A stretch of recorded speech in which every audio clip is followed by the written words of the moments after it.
तंबाकू के इस्तेमाल के सिलसिले में जो आपने सवाल किया, तो अरब जो है, अरब उलमा बिलखुसूस खलीज और सऊदिया के इजिप्शियंस का मौक़िफ़ इतना मुझे नहीं मालूम, जामे अज़हर का क्या फतवा है, लेकिन अरब स्कॉलर वो तंबाकू के इस्तेमाल के सिलसिले में जो कहते हैं 3 वजूह से तंबाकू पान में खाना, तंबाकू का कोई और शक्ल में जैसे गुटखा उटका निकला हुआ है आजकल, और स्मोकिंग सिगरेट पीने की शक्ल में तंबाकू हराम है। उसके वो लोग 3 सबब बयान करते हैं। सबब नंबर 1 कहते हैं उसमें नशा है, इसीलिए तो आदमी आदी हो जाता है, छोड़ता नहीं। सबब नंबर 2 वो ये कहते हैं जिस्म के लिए बहुत नुकसानदेह का, अल्लाह ताला ने फरमाया अपने आप को हलाकत में न डालो। तो तंबाकू से दुनिया जानती है कि कैंसर होता है और क्या क्या बीमारियां होती है, फेफड़े सड़ जाते हैं। अपने आप को पता है कि, और स्मोकिंग पर ज्यादा शिद्दत इसलिए कि स्मोकिंग के नुकसानात आपके अलावा सोसाइटी को भी है, जितने आपके करीब है मुंह पे फूक रहे हैं वो सबको भी डर है कैंसर वैंसर, तो मुताद्दी भी है। ये वो उनके दलाइल हैं जिसकी वजह से बहुत ही शद्दोमत के साथ तंबाकू के सिलसिले में वो हुर्मत के कायल है। अब इधर बर्र सगीर में तंबाकू सिर्फ सिगरेट की बात नहीं कर रहा हूँ, तंबाकू को मकरूह तहरीमी लिखे। देखिए मकरूह तहरीमी भी करीब करीब हराम के करीब हराम। ये मकरूह तहरीमी वगैरह इसलिए कहते हैं कि अगर कुरान पाक की किसी आयत में या अल्लाह के रसूल सल्लल्लाहु अलैहि वसल्लम के किसी इरशाद में होता है कि वो हराम है, नापसंदीदा है, नाकाबिल कबूल अमल, तो उसको हम हराम कहते हैं। लेकिन दलील चूंकि क़यास है ना, गेस कर रहे हैं, इसीलिए जरा असर नीचे हुक्म रखते हैं।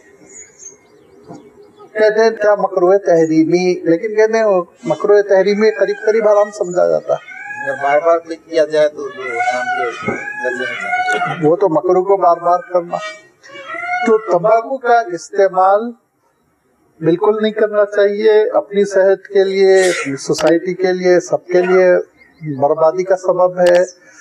और सिगरेट अब आप दुनिया देख रही है ना भाई, पब्लिक मकामात पर, ये तो कोई इस्लाम ने कानून भी नहीं बनाया ना, हुकूमतें बना रही हैं सेकुलर किस्म की, पब्लिक मकाम पे आप सिगरेट नहीं पी सकते, इतना नुकसान है उसका। वो लिख रहे हैं जी, लिख रहे हैं अगर हुकूमत को इससे गैर मामूली आमदनी ना हो तो हुकूमत उसको इलीगल करार देगी, लेकिन आमदनी सबसे ज्यादा उनको शराब से है, फिर उसके बाद सिगरेट से, तो उनको तो हुकूमत चलाना है। इसीलिए हराम तो नहीं कहते, लेकिन एहतियात करने का मशवरा तो वो लोग भी देते हैं। तो अल्लाह ताला की खुशनुदी के लिए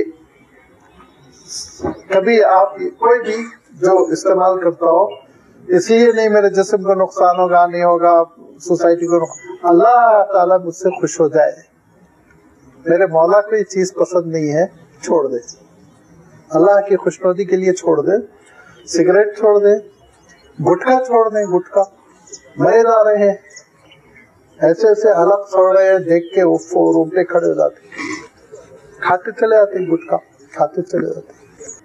मजहबी लोग, मौलवी तबका, बिल्लाह, क्या हशर हो गया उम्मत का, हैरत होती। तो अब देखिए हम मुसलमान जो है ना, ऐसी तहरीकें चलाए तो इंशाल्लाह आप देखेंगे कि लोगों को पता चलेगा कि इस्लाम की हक्कानियत क्या है। लड़ाई झगड़ा नहीं, लेकिन अच्छे अंदाज में समझाए, तंबाकू के इस्तेमाल ना किया जाए, अच्छे अंदाज में लोगों को बताए कि गुटखा ना खाओ भाई, इससे बड़ा नुकसान पहुंचता। मौलवी हजरात को कहे पान में तंबाकू मत डालो भाई, नुकसान होता है, बगैर तंबाकू का पान खाओ। इंशाल्लाह इससे गैर मुस्लिम भी सोचेंगे, देखो कितने भलाई के शराब के सिलसिले में बताए कितने नुकसानदार चीजें हैं, इस्तेमाल करना खत्म करो। लेबर तबका कितना नशे का आदी होकर नुकसान पहुंचाता है। ये ऐसे इक़दामात है इस्लाम के महासिन हैं जो इंशाल्लाह इंसानों पर निखर के आएंगे और इससे बड़ा फायदा होगा। अब देखिए तंबाकू का मसला ऐसा है कि मुझे तो बड़ा इत्मीनान नहीं होता, लेकिन बहरहाल हिंदुस्तान के उलमा ने कहा कि उसकी खरीदो फरोख्त इसलिए कर सकते हैं, उससे और भी काम होते हैं।